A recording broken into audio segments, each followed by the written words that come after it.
Assalamualaikum warahmatullahi wabarakatuh. Bismillahirrahmanirrahim. Ashhadu an la ilaha illallah wa ashhadu anna Muhammadur Rasulullah. Allahumma salli ala sayyidina Muhammad wa ala ali sayyidina Muhammad. Rabbis rahli sadri wa yassir li amri wahlul 'uqdatam min lisani yafqahu qawli. Amin. Bismillahirrahmanirrahim. Kali ini kami akan membacakan surat Al-Ahzab ayat 56. Bismillahirrahmanirrahim. Inna Allaha wa malaikatahu yusalluna 'alan nabi. Ya ayyuhalladzina amanu sallu 'alaihi wa sallimu taslima. Artinya, sesungguhnya Allah dan malaikat-malaikatnya bersolawat untuk Nabi. Hai orang-orang yang beriman, bersalawatlah kamu untuk Nabi dan ucapkan salam penghormatan kepadanya. Jadi arti syariatnya, sesungguhnya Allah memuji Rasul Muhammad sallallahu alaihi wasallam di hadapan para malaikatnya, dan para malaikatnya berdoa untuknya. Wahai orang-orang yang beriman kepada Allah dan melaksanakan apa yang disyariatkannya untuk hamba-hambanya, bersalawatlah atas Rasul dan berikan salam penghormatan kepadanya. Ini makna umumnya demikian. Mari kita coba mengkaji makna hakikatnya, makna yang tersembunyi, makna mutasyabbihatnya. Bismillahirrahmanirrahim. Innallaha, sesungguhnya Allah, wa malaikatahu, dan para malaikatnya Allah, yusalluna 'alan nabi, bersalawat kepada Nabi. Ya ayyuhalladzina amanu, wahai orang-orang yang beriman, sallu alaihi wa sallimu taslima, berselawatlah kamu untuk Nabi dan ucapkanlah salam penghormatan kepadanya. Bismillahirrahmanirrahim. Innallaha, sesungguhnya hayatullah, sesungguhnya uripe Allah, sesungguhnya hidupnya Allah yang meliputi seluruh para malaikatnya Allah. Jadi hidup yang ada pada seluruh malaikatnya Allah itu ya hidupnya Allah. Yang menghidupi para malaikat itu pun juga Allah.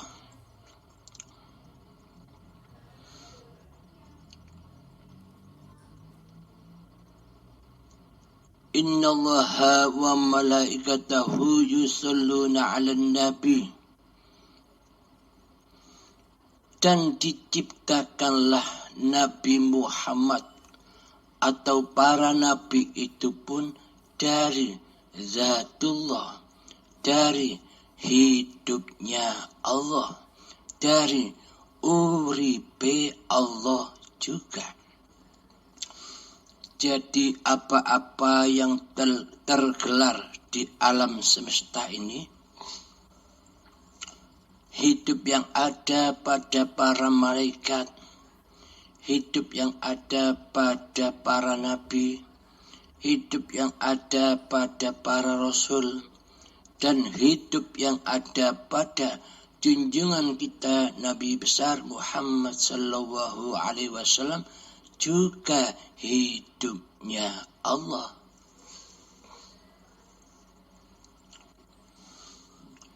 Ya ayyuhalladzina amanu, wahai orang-orang yang beriman.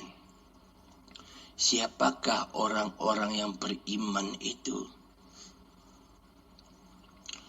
Orang-orang yang beriman di sisi Allah itu adalah manusia yang sudah mempersembahkan kembali, mengabdikan kembali bahwa hidup ini hidupnya Allah. Inilah yang dimaksud orang-orang yang beriman di sisi Allah, yakni orang-orang yang sudah beragama dan bertuhan di sisi Allah.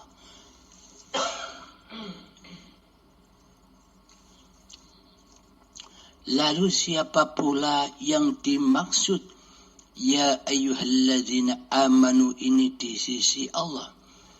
Wahai orang-orang yang beriman di sisi Allah. Yang dimaksud orang-orang beriman di sisi Allah itu adalah di hatinya sudah tidak merasa wujud diri manusianya.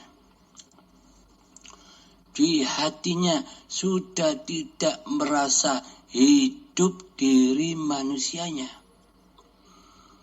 Di hatinya sudah tak merasa berkuasa diri manusianya. Di hatinya yang sudah tak merasa punya kehendak, daya, upaya, dan ikhtiar apapun di hatinya. Bagi mereka yang di hatinya sudah tak merasa berilmu lagi di hatinya, manusia yang sudah tidak merasa mendengar dan melihat lagi di hatinya, dan bagi orang-orang yang sudah tidak merasa bisa berkata-kata apapun di hatinya kecuali Allah, kecuali hidup hayatullah. Inilah yang dimaksud ya ayyuhalladzina amanu. Inilah yang dimaksud orang-orang yang beriman di sisi Allah. Iman yang original, iman yang dibawa para nabi dan yang dibawa oleh para rasul, yakni tauhid, yakni selalu hatinya mengesahkan Allah daripada mengesahkan wujud diri manusianya di hatinya. Inilah orang-orang yang beriman di sisi Allah. Mari sahabat, mari kita tes, mari kita cek di hati kita ini. Apakah iman yang seperti itu sudah ada, sudah nyata pada diri kita, di hati kita selama ini? Bila di dalam hati kita yang masih merasa wujud, yang masih merasa hidup, yang masih merasa berkuasa, yang masih merasa punya daya upaya dan ikhtiar, yang masih merasa berilmu, yang masih merasa bisa melihat, yang masih merasa bisa mendengar, yang masih bisa berasa bisa berkata-kata di hati ini bahwa semua itu dari kuasa diri manusianya yang wujud, maka itu belum dikatakan ya ayyuhalladzina amanu di sisi Allah. Meskipun setiap hari kita bersolawat 1.000.000 kali banyaknya, namun di hati kita yang merasa wujud, yang merasa hidup, yang merasa berkuasa membaca solawat masih diri manusianya. Maka apapun yang dibacanya, apapun yang dilakukannya, semuanya jatuh menyembah yang fana, yakni menyembah hawa nafsunya sendirilah yang merasa berkuasa untuk melakukan apa saja sekehendak hatinya. Jadi belum kehendak Tuhannya, karena yang ada di hatinya masih wujud diri manusianya yang masih merasa hidup. Jadi yang dikatakan ya ayyuhalladzina amanu, wahai orang-orang yang beriman, itu adalah yang mengikuti ajaran para nabi dan ajaran para rasul. Apa inti dari segala inti ajaran para nabi dan para rasul itu? Yakni membawa tauhid, mengenalkan Allah sang pencipta diri manusia dan alam semesta ini. Itu inti dari segala inti ajaran yang dibawa oleh para nabi dan rasul. Bahkan yang dibawa Kanjeng Nabi Muhammad pun sama, yakni membawa agama tauhid. Awaluddin ma'rifatullah. Awal sebuah agama itu adalah mengenal Allah. Mana mungkin kita dikatakan beragama, mana mungkin kita dikatakan bertuhan, sedangkan di hati kita belum ada Tuhan, belum ada wujud selain wujud diri manusia kita saja. Berarti selama ini yang dipertuhankan, yang diberhalakan, yang menjadi tauhid sesembahan diri kita selama ini di hati kita adalah hawa nafsu kita sendiri, bukan Allah. Karena selama ini kita belum ya ayyuhalladzina amanu, belum masuk pada tatanan orang-orang yang beriman kepada Tuhannya.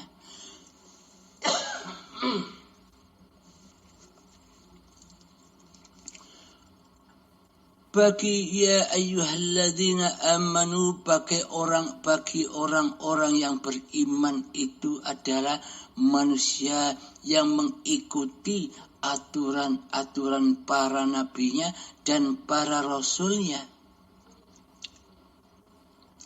yakni hati mentauhidkan Allah, mengadakan Allah, mewujudkan Allah daripada mengadakan dan mewujudkan diri manusianya sendiri di hatinya. Apakah ini yang disebut bertauhid? Apakah ini yang disebut orang-orang yang beriman? Bila di hati kita yang ada masih wujud Abdul Halimnya, wujud nama manusia kita, wujud hidup manusia kita. Sementara Allah kita kita tiadakan di hati kita. Sementara Allah kita goibkan di hati kita. Sementara Allah kita matikan, tidak kita hidupkan di hati kita selama ini. Apakah itu yang dinamakan sudah beragama dan bertuhan? Kan masih belum beragama dan belum bertuhan. Sementara di hati kita masih kita wujudkan hawa nafsu kita di hati kita daripada Tuhan pencipta diri kita di hati kita. Jadi yang tergolong pada ya ayyuhalladzina amanu, wahai orang-orang yang beriman, sallu alaihi wa sallimu taslima. Bersalawatlah kamu untuk Nabi dan ucapkanlah salam penghormatan kepadanya. Jadi yang dimaksud sallu, bersalawatlah kalian semua. Jadi ikutilah para nabi dan ikutilah para rasul yang di hatinya selalu mentauhidkan Allah, selalu mewujudkan Allah, selalu menghidupkan Allah, selalu mendaya upayakan dan berikhtiarnya Allah di dalamnya. Jangan kita akui sifat-sifatnya Allah menjadi sifat diri manusia kita. Itulah yang dimaksud sallu alaihi wa sallimu taslima. Jadi untuk menghormati Kanjeng Nabi Muhammad itu ikutlah tauhidnya. Bila kita sudah mengikuti tauhidnya, hati Kanjeng Nabi Muhammad tidak merasa hidup diri Muhammadnya kecuali hayatullah. Maka apapun syariat yang dikerjakan pasti menjadi amal yang soleh. Bila hati kita tergolong orang-orang yang mukmin, orang-orang yang beriman kepada Allah, yakni hati tidak mensekutukan Allah dengan wujudnya Allah, dengan wujud diri manusia kita sendiri. Hati tidak mensekutukan hidupnya Allah dengan hidup manusia kita sendiri di hati kita. Itulah tanda-tanda orang-orang yang beriman di sisi Allah. Hati selalu nyata bahwa hidup ini Allah. Inilah hati orang-orang mukmin, orang-orang yang beriman di sisi Allah. Alhamdulillahirabbil alamin. Jadi pada intinya bersalawat ini meneguhkan, mengikrarkan bahwa hidup ini Allah yang menghidupi, para malaikat-malaikatnya Allah yang menghidupi, para nabi dan rasul ya Allah.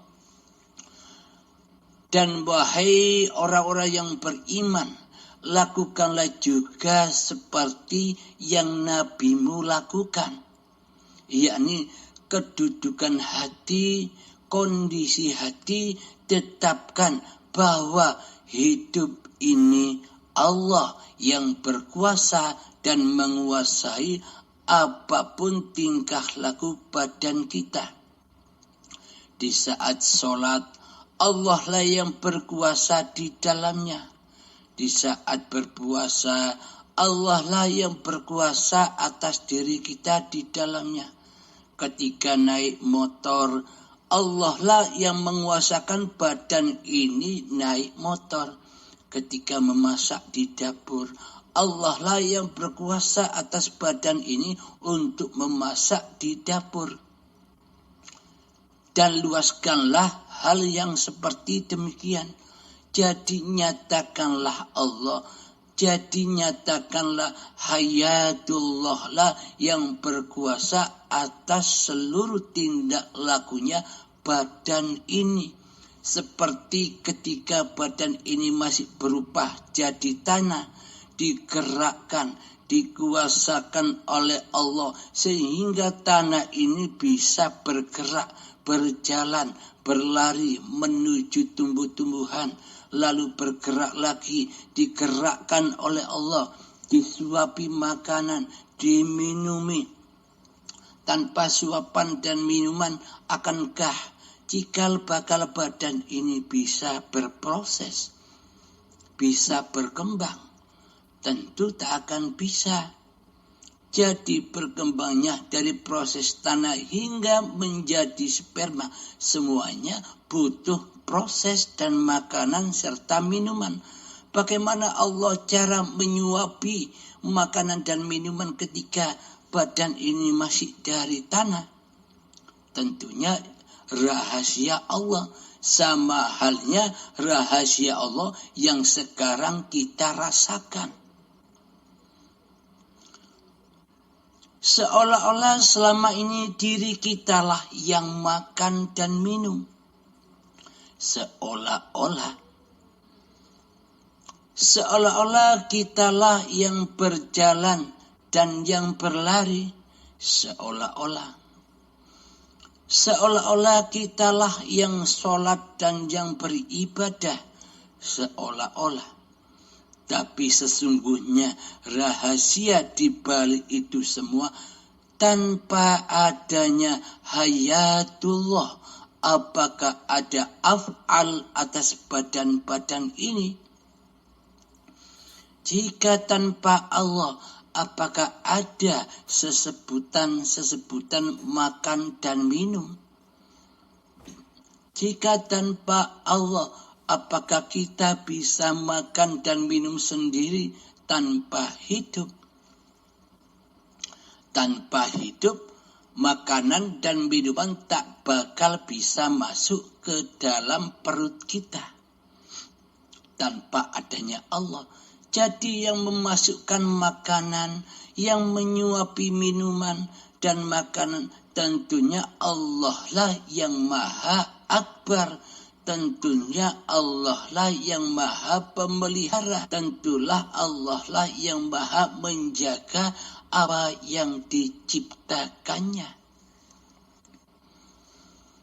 Jadi ketika makanan dan minuman disuapkan oleh hidup kepada badan ini, jadi artinya bukan Allah butuh makan. Jadi artinya bukan Allah butuh minum. Ini bagi pengertian manusia yang gagal paham. Kalau hidup itu Allah, yang makan berarti Allah. Kalau hidup ini Allah, berarti yang minum itu Allah. Ini pengertian manusia yang gagal paham, yang baru paham tentang ketuhanan. Jadi sebenarnya yang makan dan minum itu ya badan-badan manusianya. Karena badan-badan manusia itu tanpa makan dan minum tidak akan berproses, tidak akan bisa hidup. Dengan hidupnya Allah lah yang menghidupi manusia. Allah menyuapkan makanan dan minuman. Allah pula yang memasukkan makanan dan minuman kepada perutnya sampai kepada pencernaannya. Tanpa adanya hidup, tanpa adanya Allah, mana mungkin bisa makanan dan minuman itu masuk ke dalam perut kita. Dengan adanya hiduplah, dengan adanya Sang Pencipta badan inilah, maka makanan dan minuman itu masuk ke dalam pencernaan kita.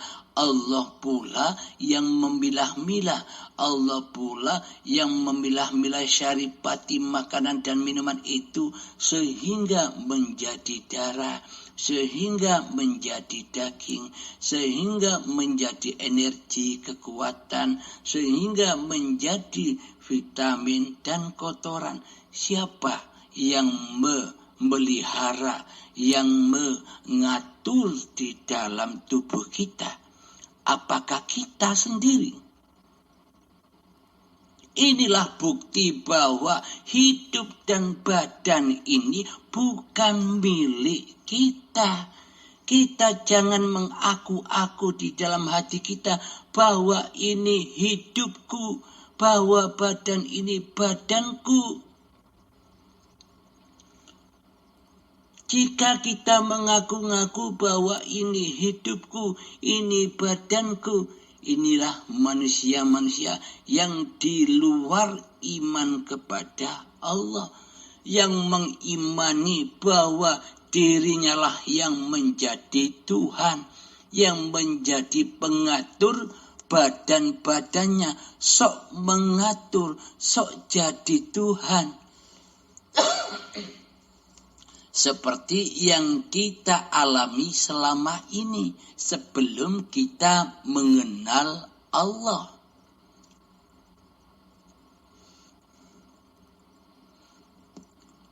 Kita mengaku-ngakui hanya di luar tubuh saja, karena kita selama ini memang tidak pernah masuk ke dalam tubuh.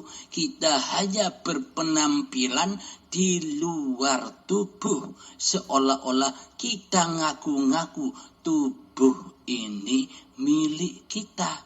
Karena itulah hati kita gelap gulita dan keras melebihi kerasnya batu dan menjadi bahan bakarnya api neraka. Kapan? Ya saat ini juga. Kita sibuk berziarah ke makam-makam para wali, sedang kuburan kita yang ada di dalam diri tidak kita perhatikan.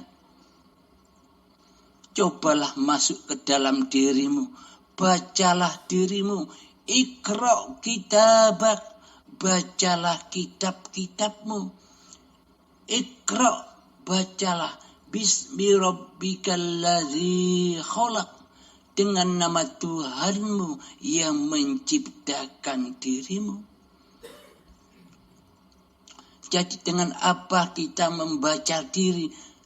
Bukan dengan diri kita sendiri. Akan tetapi bacalah dirimu dengan nama Tuhanmu yang menciptakan dirimu. Jadi memandang masuk ke dalam diri itu dengan penciptanya, bukan masuk sendirian. Bila kita merasa masuk, yang bisa masuk ke dalam diri, kita tak bakal bisa masuk tanpa Allah.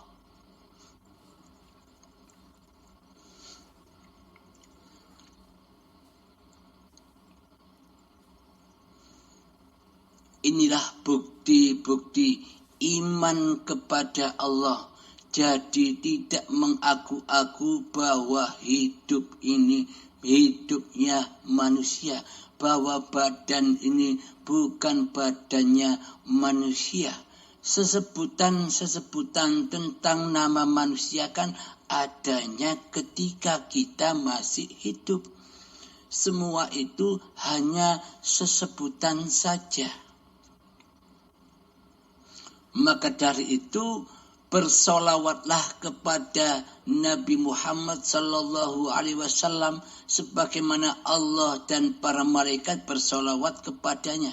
Maknanya yakni hidupnya Allah itu, hayatullah itu meliputi para malaikat dan para nabi-nabi serta para rasulnya, yakni hidupnya Allah meliputi seluruh manusia yang diciptakan oleh Allah.